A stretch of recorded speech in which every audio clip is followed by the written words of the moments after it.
21 नवंबर 2025 को Dubai air show के दौरान भारत का तेजस M के एक लड़ाकू विमान एक प्रदर्शन उड़ान के दौरान दुर्घटनाग्रस्त हो गया। इस हादसे में भारतीय वायुसेना के बहादुर पायलट विंग कमांडर नामांश स्याल 34 शहीद हो गए। वैसे सातरान की साथ में मुमान के दौरान कमांडर दान हिमाचल प्रदेश के कांगड़ा जिले के रहने वाले थे। कैसे हुआ हादसा? प्रत्यक्षदर्शियों के अनुसार तेजस ने कई परफेक्ट लैप्स और हाई जी टर्न्स लिए, लेकिन अचानक विमान में गड़बड़ी आई और वह नोज डाइव में बदल गया। विमान जमीन से टकराते ही आग का गोला बन गया। सौभाग्य से जमीन पर कोई नागरिक घायल नहीं हुआ, क्योंकि विंग कमांडर स्याल ने विमान को भीड़ से दूर ले जाने का निर्णय लेकर अपनी जान दांव पर लगा दी। आईएएफ ने उन्हें थोरो, प्रोफेशनल और बहादुर पायलट बताया और एक ट्रिब्यूट वीडियो जारी किया।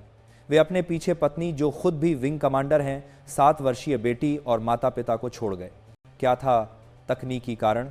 दुबई की प्रारंभिक जांच कई संभावनाओं पर काम कर रही है। लो एल्टीट्यूड नियम का उल्लंघन, 300 फीट से नीचे जाना, अत्यधिक जी फोर्स, अचानक पावर लॉस या तकनीकी गड़बड़ी। भारत सरकार के प्रेस इंफॉर्मेशन ब्यूरो ने सोशल मीडिया पर फैल रही ऑयल लीक वाली अफवाहों को सिरे से खारिज कर दिया और इसे बेकार की प्रोपेगेंडा पोस्ट बताया। यह तेजस का दूसरा क्रैश है।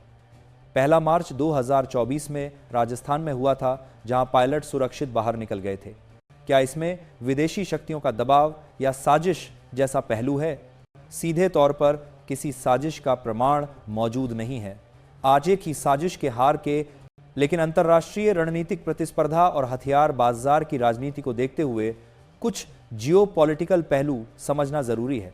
तेजस निर्यात बाजार में कई जगह अमेरिकी F-16, F-18 और कोरियन FA-50 से सीधे टकराता है।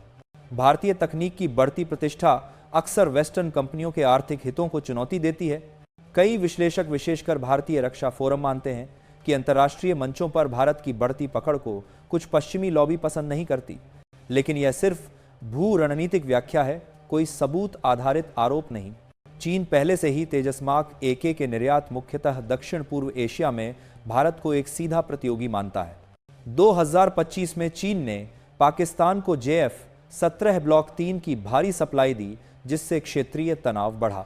दुबई क्रैश के बाद चीनी सोशल मीडिया और कुछ थिंक टैंक अकाउंट्स ने तेजस पर सवाल उठाने की कोशिश की। यह किसी सूचना युद्ध, इंफॉर्मेशन वॉरफेयर का हिस्सा हो सकता है, परंतु इसे साजिश कहना तथ्यात्मक रूप से सिद्ध नहीं है। कुछ ग्लोबल पोर्टल्स ने घटना के तुरंत बाद तेजस की सुरक्षा क्षमता पर सवाल उठाए, जबकि जांच अभी शुरू ही हुई थी। इसे भारतीय रक्षा विशेषज्ञ नैरेटिव हिट जॉब कहते हैं। हादसा दुखद है, लेकिन इससे तेजस प्रोग्राम रुका नहीं, बल्कि और मजबूत हुआ है। भारत का सबसे महत्वाकांक्षी युद्धक विमान, जिसे तेजस का नेक्स्ट स्टेप माना जाता है। एयर शो हादसा भारत के लिए एक भावनात्मक झटका है, लेकिन विंग कमांडर नामांश स्याल की बहादुरी और बलिदान ने पूरी दुनिया को भारतीय वायुसेना के मूल्यों की याद दिलाई है। जहां तक विदेशी साजिश की बात है, कोई प्रमाण नहीं, लेकिन रक्षा रणनीति की दुनिया में प्रतिस्पर्धा, नैरेटिव वॉर और हथियार बाजार की राजनीति हमेशा सक्रिय रहती है।